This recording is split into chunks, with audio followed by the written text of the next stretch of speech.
Welcome to The Explainer. Today we're jumping into a really powerful idea that's shaping how we think about business, community, and national progress. It's called economic reconciliation. You might have heard the term, but it's way more than just a buzzword. It's a whole framework for moving forward. So what does this journey actually look like? Let's get into it. And this quote, right here, it just nails it from the get-go. This isn't about sitting in a classroom and taking notes. No. This is something that demands we actually do something. It's a challenge to get up and get involved. So, what does that doing really mean? All right, so where does a journey like this even begin? Well, the thing is, for a lot of people and organizations, it's a path they're already on.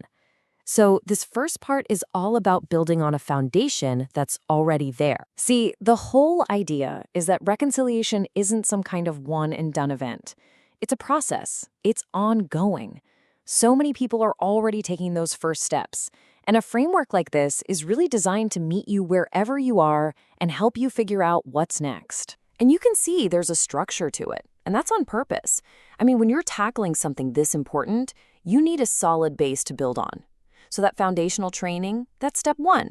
It makes sure everyone is on the same page about the history, the context, the why behind it all.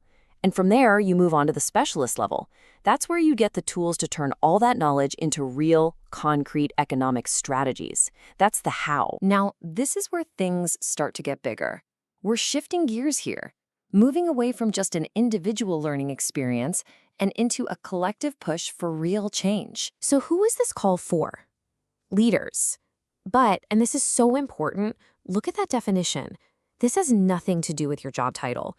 It's all about your commitment. A leader is anyone, at any level, who's ready to roll up their sleeves and actually drive change, whether that's through new policies, new partnerships, or just new ideas. And here's the crucial part. The moment you decide to engage in this work, you're not just one person trying to make a difference anymore. You're part of a national movement. The whole scale just shifts from your own personal actions to a massive collective impact. And honestly, that's a pretty amazing motivator. Okay, national movement sounds great. But how does it actually, create change? Well, it comes down to these three pillars. Let's start with policy. And we're not just talking about government laws here. This could be a company changing its own internal rules to make sure it's buying from Indigenous-owned businesses. Then you've got partnerships. Think about two groups, like a resource company and a First Nation, creating a joint project where everyone shares in the decisions and the benefits. And finally, innovation. This could be anything from new investment funds for Indigenous tech startups to creative new ways for communities to own their own clean energy projects. This is the real hands-on work. Of course, you can't have a movement this big fueled by passion alone. You need tools. You need practical resources. So this next part is all about the toolkit that these changemakers get for the journey. A journey like this one, it means you never really stop learning. And you need the right tools for the job. So a support system like this is designed to keep the knowledge flowing. We're talking access to things like Indigenous-led ebooks, so you're grounding your work in authentic voices, and practical digital toolkits to help in specific situations.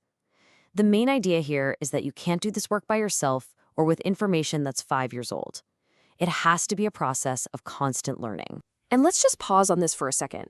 Over 100 Indigenous-led ebooks. I mean, wow, that's not just a pamphlet. This number represents a seriously deep, rich, and growing well of knowledge, of perspective, and of guidance, all coming directly from Indigenous voices. What a powerful foundation to build on. And a quote like this, it just captures the whole spirit of partnership that's at the core of reconciliation. It really reinforces that this is a shared journey. It's not about somebody just handing you a stack of papers and saying, good luck. It's about human support and solidarity. That phrase, walking beside you, that's a really profound way to describe a respectful relationship. Okay, this brings us to what is really the philosophical heart of all of this. We've talked about the what and the how. Now we're going to dig into the why and, maybe even more important, the how long. And this is the question, isn't it? In a world full of projects that have a start date and an end date, we all naturally want to know, okay, where's the finish line? When do we get to check that box and say, yep, economic reconciliation achieved. And here it is, the answer that completely reframes how you have to think about this. Reconciliation isn't a task on a to-do list. It's a way of being. It's a continuous process. It's a lifelong commitment to rebuilding and taking care of a relationship. And that shift in thinking, that might just be the single most important lesson for anyone getting involved in this work. So if it's a lifelong journey and there's no finish line, what's the vision? What's the goal that keeps everyone moving forward on this path? This final section really spells out that ultimate positive outcome. This is the ultimate why. This is what it's all for. Every individual's effort, every new corporate policy, every respectful partnership, every single innovative Indigenous business, it all adds up. It directly contributes to building a stronger, more equitable nation for every single one of us. It connects your personal commitment directly to national progress. And so we end by turning the question back to you. We've gone through the path, the tools, the big ideas, and the ultimate vision. And if we accept that this journey never really ends, then the only question that truly matters is the one right in front of us. What is the next step?